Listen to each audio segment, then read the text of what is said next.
ஏய் தனம் வந்துட்டாடி. வந்துட்டாளா?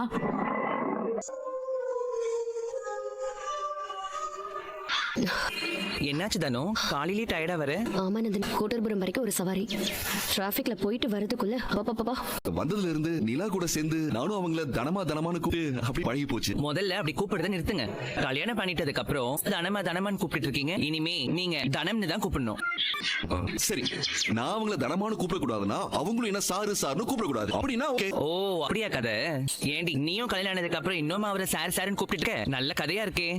இல்ல, அது ஆரம்பத்துல இருந்து பேசி பேசி பழகிருச்சு. சரியா போச்சு. நீ இப்படி சாரனோ அவர் என்னமோ டியூஷன் மிஸ் கூப்பிடுற மாதிரி தனமானும் கூப்பிட்டு இருந்தா உங்களுக்குள்ள எப்படி கொஞ்சம் பேசிக்க முடியும்? கோவமா சண்டை போட முடியும்? உங்களுக்குள்ள உரிமையா திட்டிக்க முடியும்? இங்க பாருங்க, நாங்க எல்லாரும் சொன்னா நீங்க கேப்பீங்கல்ல? சொல்லுங்க, கேப்பீங்கல்ல? மாட்டீங்களா? இல்லடா, நீங்க பாருங்க, நான் வரேன். பாய். சரி மச்சான். சத்ரி, என்னடா டேய், இவனுக்கு என்னடா ஆச்சு? ஏதோ யோசனையாவே இருக்கான்.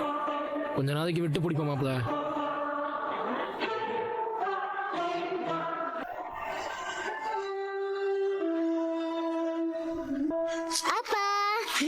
ஏய் நிலா குட்டி.